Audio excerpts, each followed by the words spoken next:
All right, I feel like I'm having like a new level of intimacy with YouTube, but this is important to share, and I want to share this with you in hopes that you will create more allowing, more receptivity in your life, because this is crucial to create that which you want.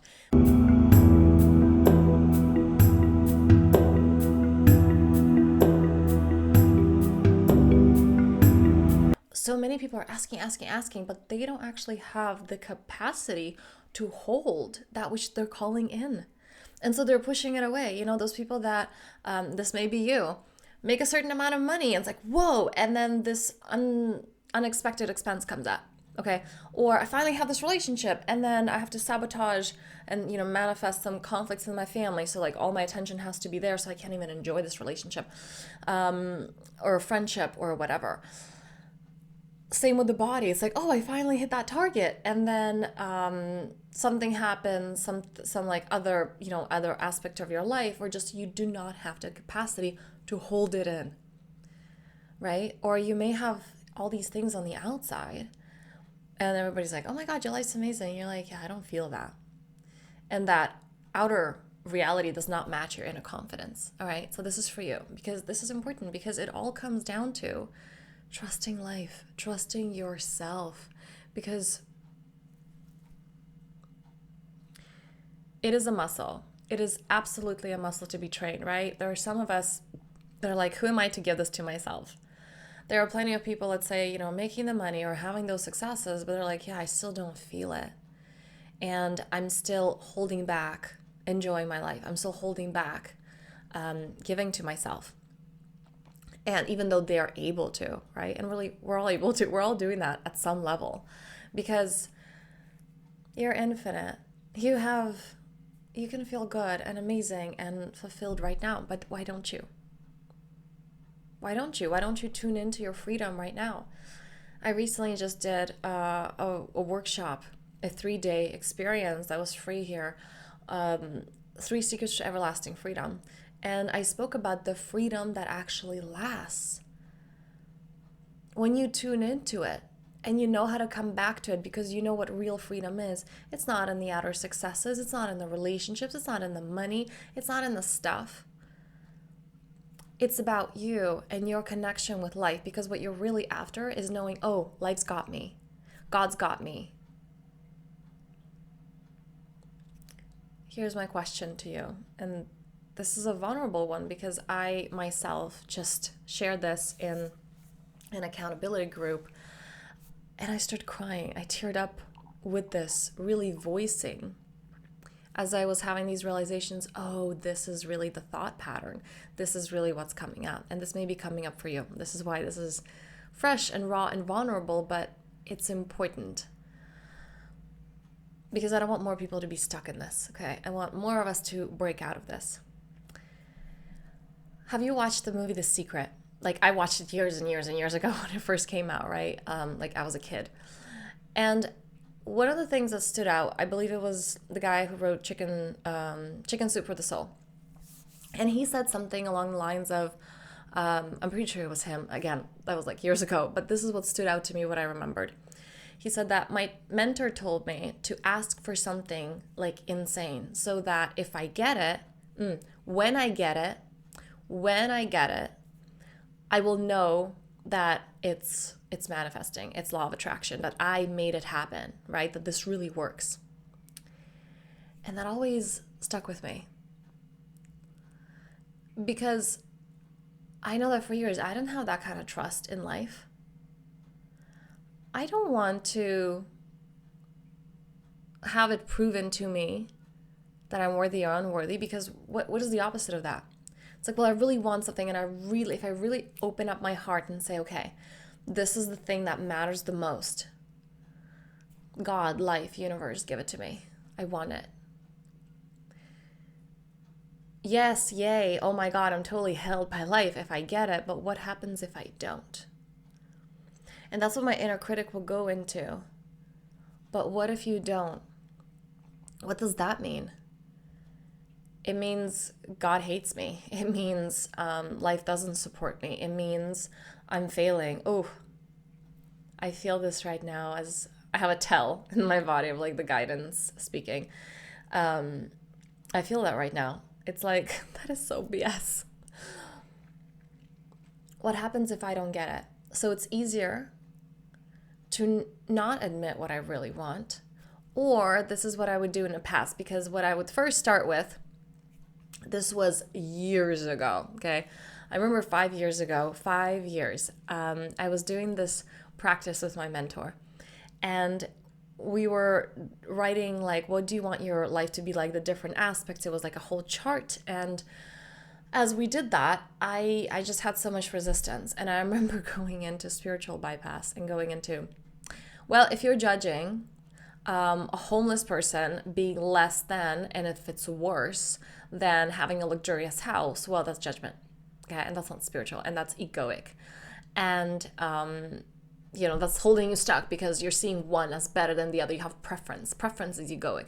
So it's safer to not have any of those, because then you're more spiritual and enlightened.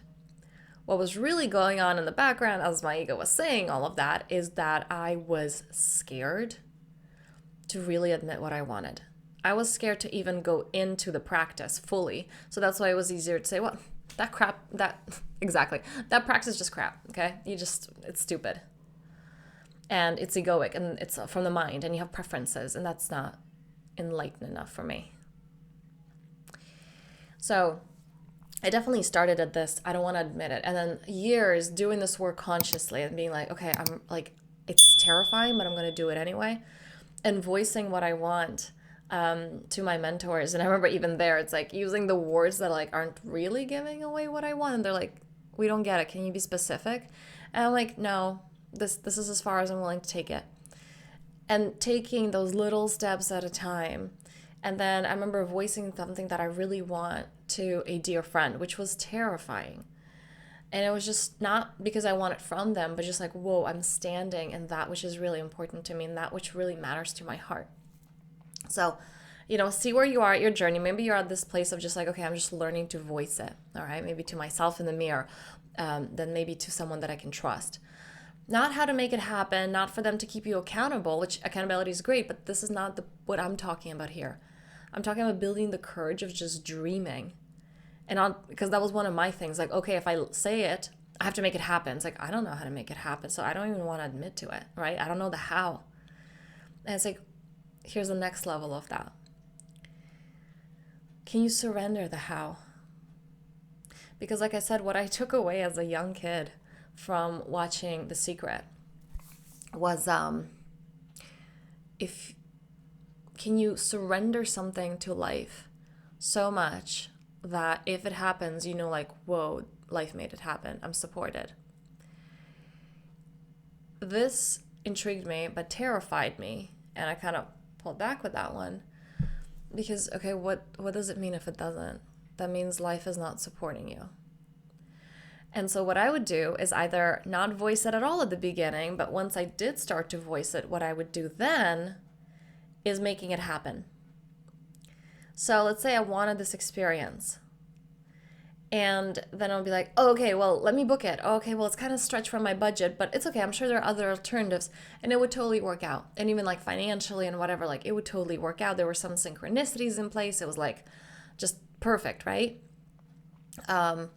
However, you may see and be like, oh, it's so great. So the things you want are there. No, because it didn't feel that way. I didn't feel that whole thing that, the man in the video explained. It was like, in those moments you really know like life's got you. I know that I've got me.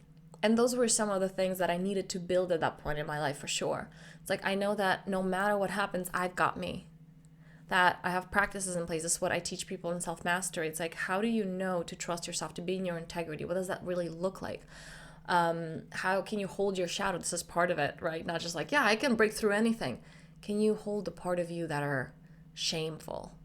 The part of you that don't feel enough? Do you know how to do that? Because until you do that, you're not reliable. Until you're rejecting parts of yourself, those parts aren't going to trust you. So you're not going to have that groundedness. You're not going to have that centeredness as long as you keep trying to fix yourself. As long as you keep trying to heal. And healing in the sense that wholeness, yes. But healing in the sense of fixing, which is how it's used a lot nowadays, no. okay? It's like you're just rejecting parts of yourself, but making it pretty. And so that is what I would do. How can I make it happen instead? And I could feel the disconnect. It's like, wait, this is not me trusting life. This is not me surrendering. This is me saying what I want and be like, okay, life's got me and God's got me. And we can do that with partners as well, right? It's like we say something, we open up our heart, we say that something that matters, like, hey, can you do this thing for me? Like, I would really like you to surprise me. And then, by the way, I'd like this thing. Oh, by the way, I'm available for these dates. By the way, I found this hotel. Let's do that one. It's like, are you actually giving the person space to do it for you? Not really, right? And why do we do this? Because we're so scared of being disappointed. Because, well, if they don't do it right or if they do anything at all, that means I'm not loved. That means I'm not worthy. And all the meanings that we assign, right? And it was the same for me with these, like, I don't want to open up my heart and say what I really want, like those things, so that life can hold me. And I'm tearing up now. I said, this is a vulnerable one. Because it's having the courage to do what is vulnerable. A while back, I remember speaking to a teacher, and his block was asking others for help. Have you had that one? Who has that one? Let me know in the comments of like, yeah, resistance to asking for help. And because that was his block, that's kind of, he was there holding space for me, but he was also kind of guiding me towards that. And I was there, I remember sitting on the balcony, and it was dark, and it was like summer, it was about June. And it was warm enough, and I remember just like that warm summer air, and I'm crying because I'm there like, I'm afraid to ask for what really matters. I'm afraid to ask and be rejected. It was about a family member. It's like, I'm afraid to really speak and just be shut down because I made it about the result. And again, this is something that like we emphasize in Thrive, how to build that so you're not looking for outer validation, but you know you, and how to build those blocks to make it sustainable. And so I remember having that call, and he goes, okay, well, why don't you ask for help? Like, reach out to, I don't know, Instagram or whatever. It's like, right, this is what's important to you and that you need help. And I go, no disrespect to the community, but my like roar ego was like, it's not about the people who don't matter. Because for me, it wasn't about generally asking for help, right? It's not about generally speaking up. It's about the things that are close to my heart. It wasn't about just asking anyone for help. I can do that. I didn't have that block. It's about asking this particular person for help. It's about showing vulnerability and what it means about me if I show my weakness in front of this person. Who am I? Who do I become? Who do I make myself to be? Right? The story that I'm creating. That's what it was about. That's what I didn't want to do. And so this coming up, in other aspects, like where is it that like, oh yeah, I want this, or obviously this, but the things that are really intimate. And if you actually open up to this, if you let go of these fears, those identities that are holding on to it for its dear life, this is what it means about me. I'm worthy, I'm not worthy. So as long as there's a part of you that believes I'm not supported by life, I'm not supported by God, it will look for all these different reasons to validate that story, all the different ways. It's like that story may not even be that, but it's going to hook onto that. And so it's really funny to realize just as you train that muscle, because for me personally, it's like, oh, I've had things created like, I just asked for something, I get it. I asked for a particular number, I get it. And it's like trusting, it's like when you're falling back and knowing that life's is gonna catch you, that you don't have to be the one to weave that net. Life's gonna catch you. But here's the trick: if you're like, okay, well, look, life's gonna prove. I'm trusting life to prove to me that it's gonna catch me. Let's fall. It's not gonna catch you. You're gonna fall and break all your bones. But when there's that knowing, and then you fall back, life's got you. How do we train that muscle? Okay. How do we train that muscle? So first of all, taking a deep inhale in, allowing yourself to feel good, because there are two aspects of this. How do we train this muscle? The first is like what I mentioned. Are you in integrity? Like, are you trustable within you? Do you know how to hold these aspects of yourself, or do you reject them? I want people to see this, but not this. I want to prove myself. I've met a lot of people who are very ambitious. It's coming not from joy, from love. It comes from, I need to prove myself. Okay? And they're really just full of crap. Because it comes from this insecurity. They haven't held these parts of themselves. And so these parts are subconsciously driving, trying to prove, right? And sometimes being masked is like, oh yeah, I'm just super friendly, or this time it's like, no, there is like a need for validation.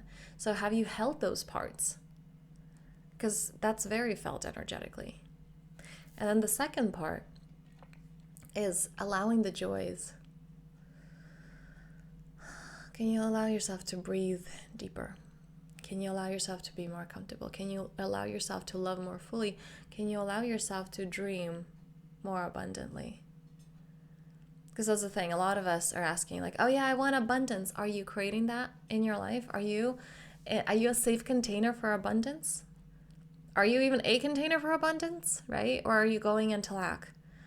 Are you going into, no, I'm too scared to admit what I want. Okay. I'm too scared because I'm afraid that life will let me down, that I'm not worthy enough for life to fully love me.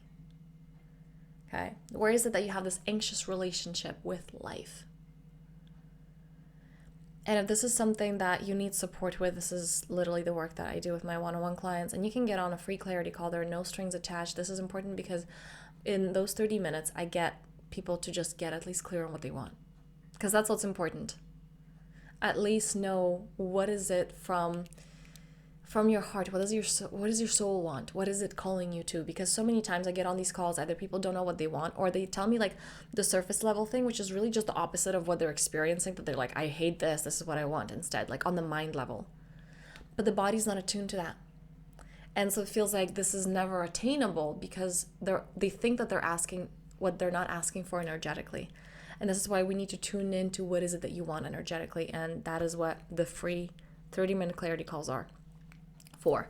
So make sure to make the most of that. The link is down below in the description. Let me know in the comments from 1 to 10. 10, absolutely, like mastered it, okay? I'm king, queen of this. How comfortable are you voicing that which really matters, like close to your heart? Voicing it to life, voicing it to God. Admitting, okay, this is what I really want, and then surrendering and actually allowing life to deliver it to you. I would really, really love to hear where you're at with this. And if this is something that resonates, I can make more content on this. So let me know what you're hearing me say. Let's take a deep breath to close. Again, what if I can like allow the fullness of my breath? What if I can allow the fullness of my being to be here now? I thank you so much for being here, and I'm wishing you a very powerful day.